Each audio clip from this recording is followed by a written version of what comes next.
Olá, bom dia, sejam bem-vindos à palestra chamada Um Panorama do Armazenamento de Dados em Tempos de Big Data. Inicialmente eu gostaria de agradecer ao convite do Eduardo Miranda de participar do dia de hoje, né? Esse evento chamado Big Data Week, que reúne vários especialistas aí, palestras muito interessantes.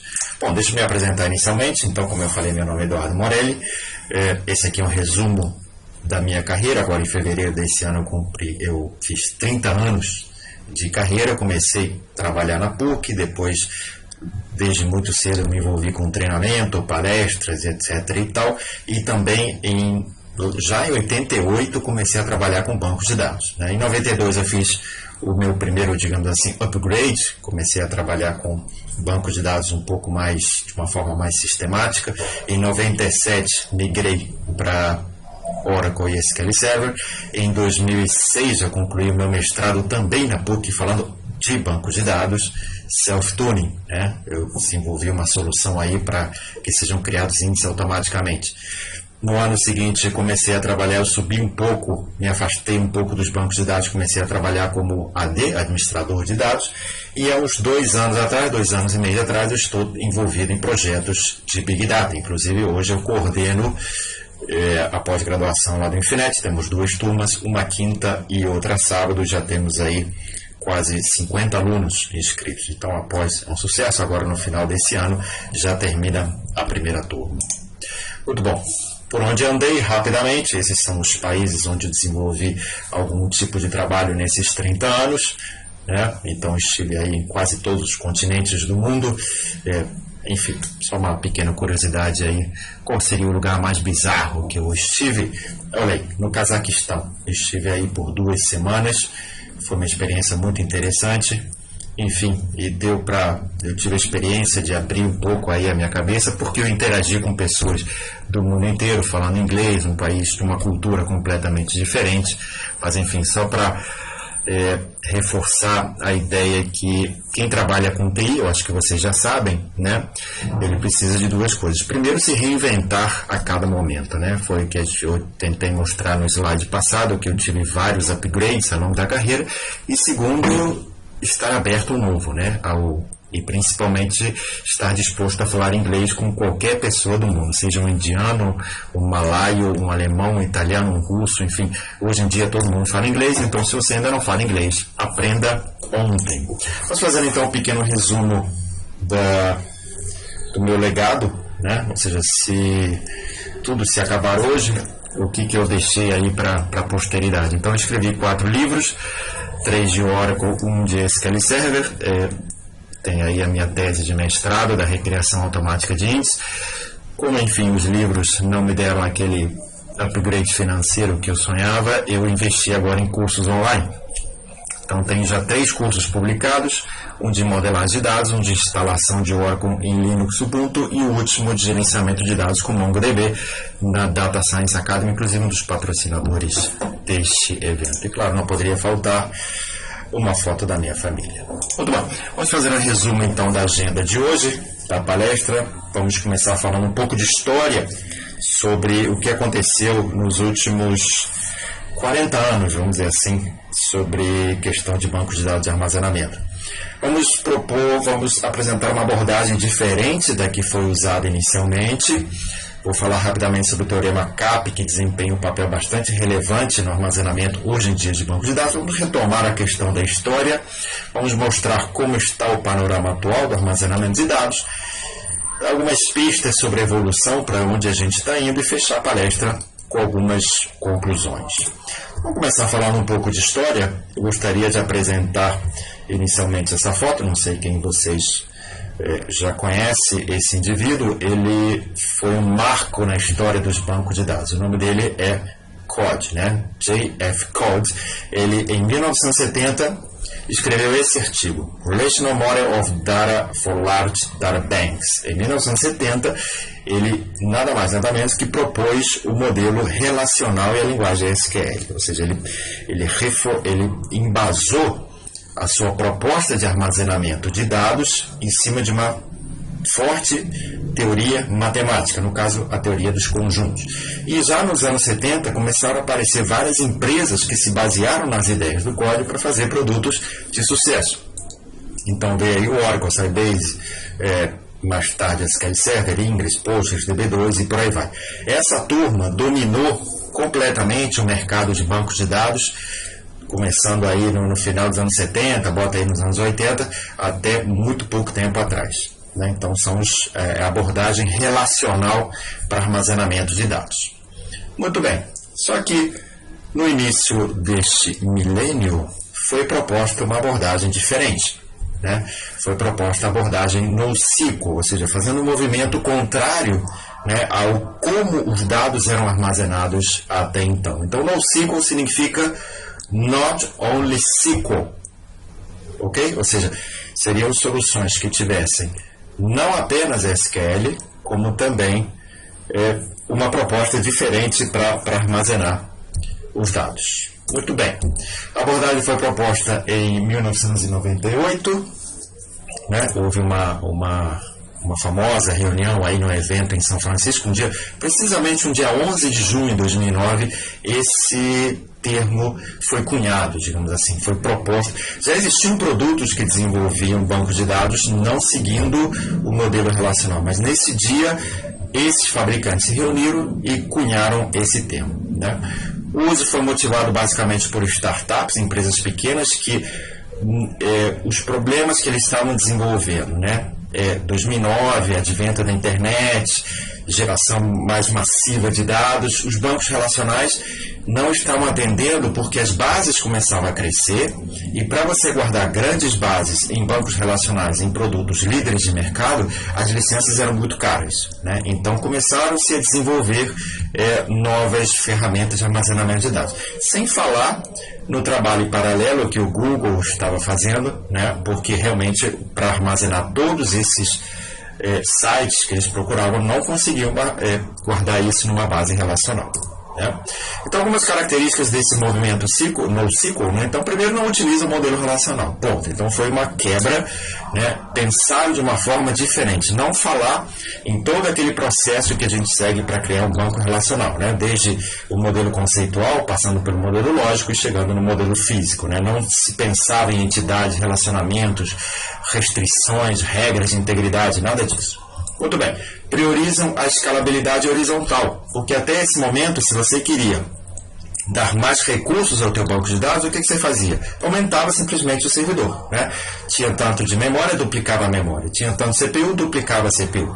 Então você concentrava recursos numa máquina só. Isso é que se chama escalabilidade vertical. Mas esse povo propôs uma coisa diferente. Eles queriam escalar horizontalmente, ou seja, colocar mais máquinas em paralelo para distribuir o trabalho, inclusive aproveitando algumas ideias que o Google tinha soltado no mercado que propunha um novo paradigma de programação, que seria a programação distribuída, né? Aquela veio a onda do MapReduce, aquela coisa toda. Muito bem, open source, código aberto, qualquer um podia aproveitar o código do trabalho e desenvolver em cima dela, e principalmente voltado para aplicações do século XXI, né, onde você tinha uma massiva quantidade de dados e você tinha um acesso à internet muito mais fácil. Né? Então são aplicações do século XXI, porque NoSQL existia antes do SQL, naturalmente, existiam bancos hierárquicos, bancos em rede que não usavam SQL para nada. Então esses bancos não são considerados NoSQL. E uma característica muito importante é que o esquema é flexível, ou seja, você não tem aquela rigidez no modelo relacional que te exige a criar tabelas, colocar constraints, aquela coisa toda. Ou seja, as tabelas são criadas à medida que o problema vai desenvolvendo. Ou seja, a ideia é entregar uma solução o mínimo funcional possível e à medida que a solução vai aprendendo com os dados que ela vai recebendo, o modelo vai crescendo junto. Por isso exige um esquema flexível. Claro que isso tem uma série de desdobramentos que a gente poderia ficar falando um dia inteiro sobre isso, mas é uma característica, né? Que é o tal do Dynamic Schema, ou de uma forma mais radical, o Schemaless. Muito bem. Hoje em dia, o que nós temos de NoSQL? Temos 5 grandes grupos, né? Temos aquelas ferramentas orientadas a documento. Documento, basicamente, é uma forma de representação de dados usando o padrão JSON, que seria uma evolução do XML. Temos aí os principais representantes. Temos os bancos colunares, que propõem a organização dos dados em linhas em vez de colunas, e isso torna mais ágil a consulta, ou seja, se você quer procurar um determinado dado, você não precisa percorrer todas as linhas ou lançar mão de estruturas auxiliares comuns. Você simplesmente trabalha em cima de uma coluna de dados. Os mais importantes aí temos o Cassandra e o HBase. Temos os SGBDs voltados para chave e valor, Redis, Memcache, React, são muito utilizados para fazer cache de dados, né? Quando você quer guardar dados só em memória, e aí quando você tem uma distribuição de máquinas, uma escalabilidade, isso fica muito interessante, porque você pode fazer tipo um memory fusion, né? Você pode trabalhar como se fosse uma grande memória, então esses caras desempenham um papel interessante. E temos os grafos, né? Neo4j, Titan, que seria uma forma de você resolver problemas naturalmente hierarquizados. Por exemplo, relacionamentos tipo LinkedIn, Facebook, ou que exijam geolocalização, ou seja, dados que são com hierarquia, com alguns tipos de hierarquia, são muito fáceis de serem resolvidos utilizando grafos, né? Grafos são aquelas bolinhas e arestas que a gente aprendeu lá atrás na matemática. Então esses bancos são muito interessantes, fica muito fácil você entender o problema utilizando essa abordagem. E temos os mistos, né, que pegam um pouco de várias tecnologias, por exemplo, o OrientDB pega um pouco de grafo, pega um pouco de documento e por aí vai, né? O Dynamo da Amazon também tem essa característica.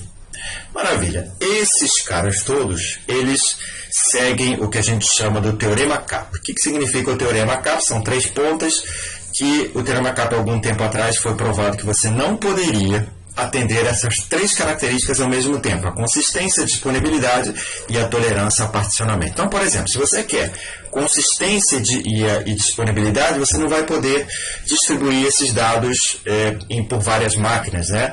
Porque imagina o seguinte: como é que você vai ter consistência, ou seja, você garantir que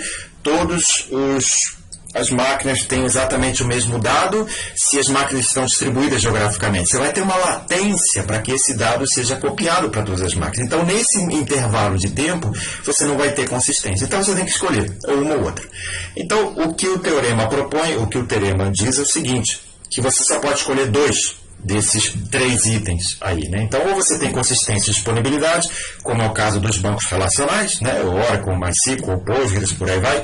Ou você tem disponibilidade e particionamento, como você tem, por exemplo, no Cassandra, que são naturalmente particionáveis, mas eles abrem mão da consistência. Você tem aquela ideia da consistência eventual. E você tem também a consistência com o particionamento, ou seja, você não tem sempre o dado disponível, né? Como, por exemplo, o Redis, o Mongo e por aí vai.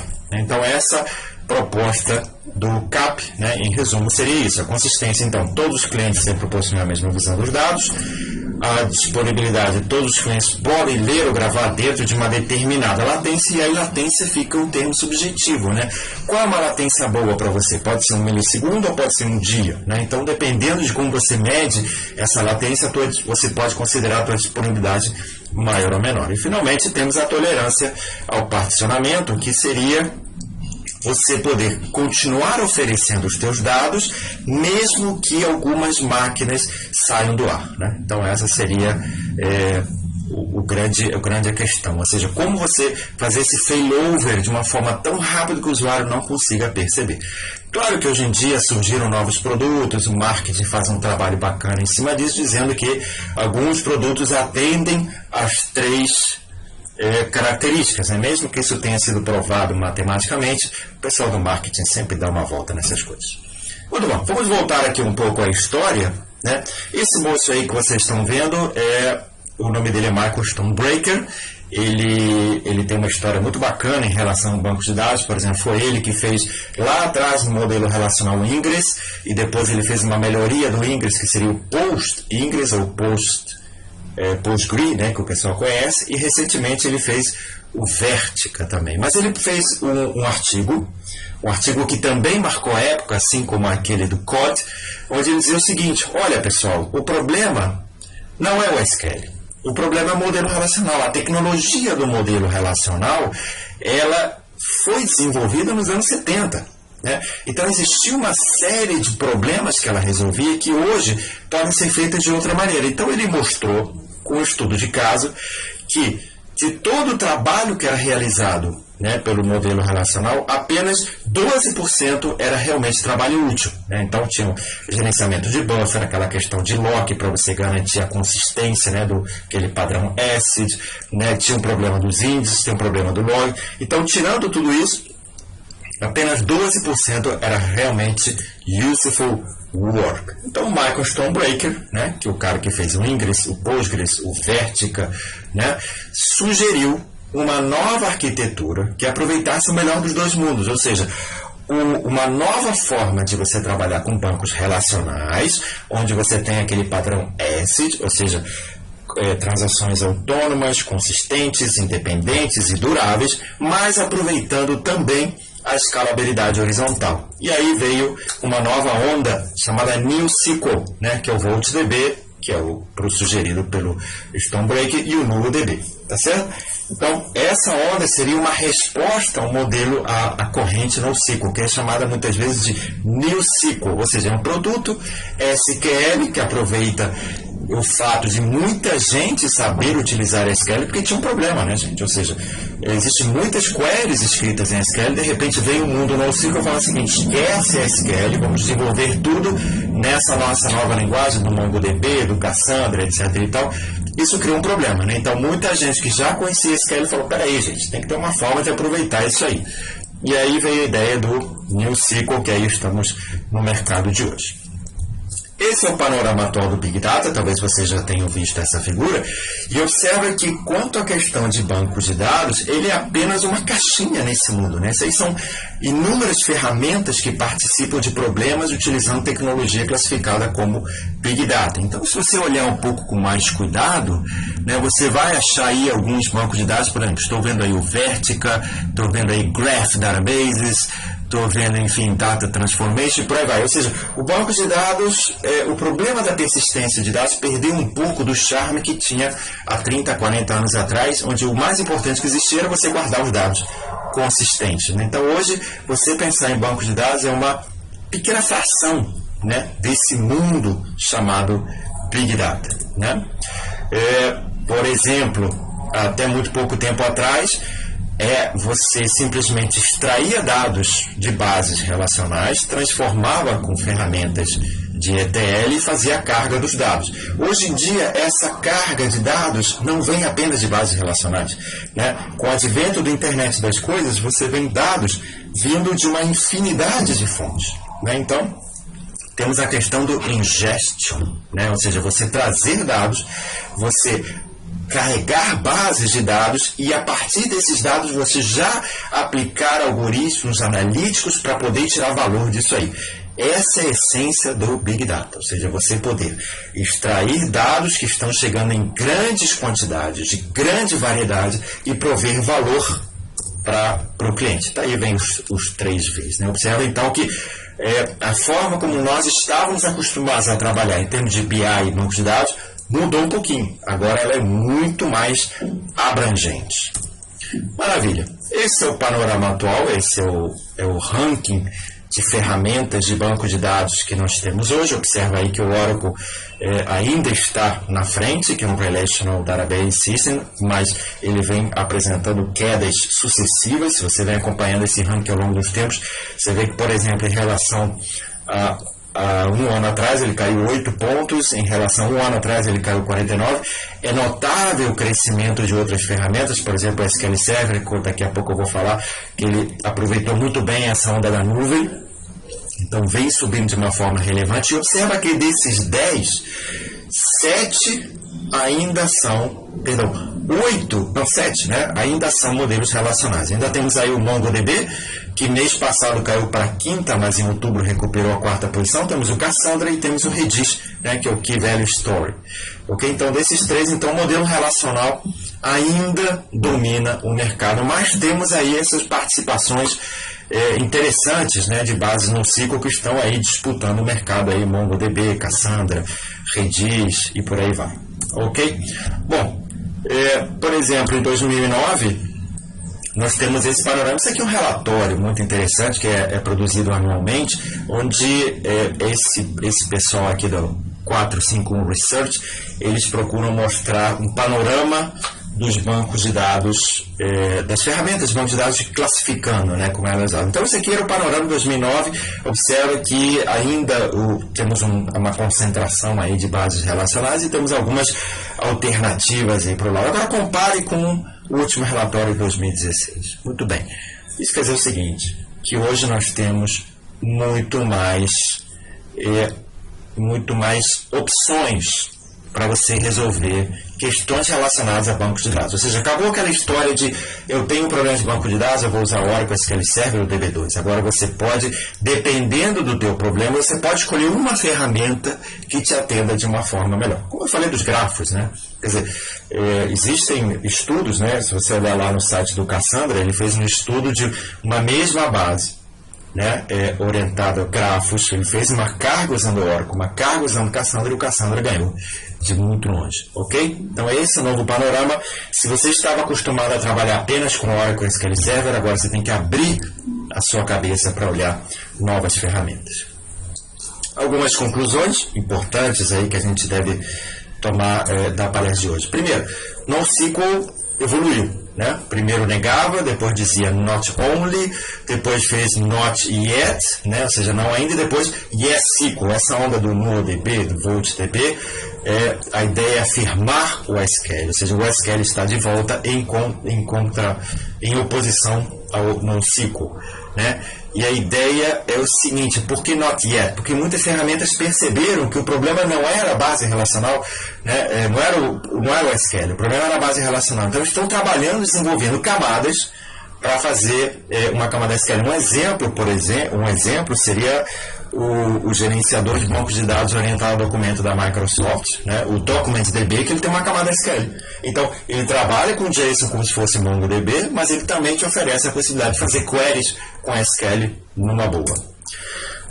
Mais uma vez reforçando aquela ideia que agora você tem mais opções, então você pode conviver no teu ecossistema com vários bancos de dados diferentes, então é a especificidade ao invés da onipresença de um produto. A nuvem veio para ficar, isso é um fato. Com essa quantidade enorme de dados que nós temos, fica cada vez mais complicado você concentrar tudo na tua máquina, no teu servidor, na tua área de TI. Então agora você pode alugar uma máquina na nuvem, você pode alugar uma máquina já com algum software instalado, já com o banco instalado, ou você pode simplesmente utilizar um serviço na máquina, ou você pode contratar serviços de DBA. Então, tudo essa onda do as a service, né? Então, por exemplo, infraestrutura as a service, plataforma as a service, isso é uma tendência que dificilmente vai voltar atrás. Ok? Muito bem. Temos também uma outra conclusão, que a responsabilidade do AD e do DBA já mudou. Ou seja, se você continuar trabalhando como você trabalhava há 10, 15 anos atrás, você está fora do mercado. Então você tem que abrir a tua cabeça, você tem que pensar também fora do relacional, porque a onda NoSQL, apesar dessa reação do SQL, veio para ficar também, porque muitos problemas ainda são melhor resolvidos usando essas ferramentas NoSQL, né? Cassandra, MongoDB, Redis e por aí vai. Então, você tem que abrir a tua cabeça, você tem que pensar fora da caixa relacional. Você tem que pensar o seguinte, que agora os dados não são mais estruturados. Os dados podem ser semi-estruturados, ou seja, tipo formulários, né? Tipo uma planilha Excel, e os dados não estruturados, que é vídeo, né? Que é texto livre, essas coisas todas, que vão começar a chegar, e você, como responsável dos dados, vai ter que tomar conta disso. Ou seja, é cada vez mais importante esse papel da governança dos dados para botar ordem na casa. Essa é a ideia. E finalmente, estamos no limiar de uma nova era, né? Então, quando me convidaram há 2 anos atrás, 2 anos e meio atrás, para organizar essa pós de Big Data, o meu coordenador disse, olha, Morelli, temos uma onda nova chegando aí, Big Data. Eu disse para ele, isso é bobagem, isso é questão de marketing, isso vai passar, isso é só mais um modismo, né? E ele falou, olha, presta atenção, vai estudar e depois você volta com uma resposta. E de fato eu comecei a conversar com várias pessoas, fiz vários cursos online, comecei a ler muito e eu percebi o seguinte, o mundo não será mais como era antes, ou seja, o trabalho com banco de dados agora você leva em conta uma série de novas variáveis que não estão restritas apenas ao modelo relacional. Então, por isso que eu digo que estamos no limiar de manobra, não só apenas para os profissionais de banco de dados, mas também para qualquer pessoa, enfim, envolvida com TI, né? A coisa mudou. Muito bem, gostaria de agradecer aí a presença de vocês, gostaria de saber se existem algumas questões, né? Daí, enfim, se vocês tiverem alguma pergunta, não se acanhem, vocês podem fazê-las agora, ou vocês podem usar algum canal que eu tenho aí. Vocês podem acessar o meu site, tem aí meu LinkedIn, por favor, me convidem, coloquem uma observação, assistir sua palestra no Big Data Week, me adicione aí no teu LinkedIn sem problema nenhum. Tem aí meu canal do YouTube, tem alguns filmes bem legais para vocês assistirem, tem meu... e tem finalmente o meu Twitter, Extreme Big Data, que isso é um projeto que eu estou trabalhando para o ano que vem, que seria para divulgar a tecnologia Big Data para o grande público. Vai ser um workshop muito legal de 2 dias. Aguardem mais novidades para breve. Obrigado e até lá.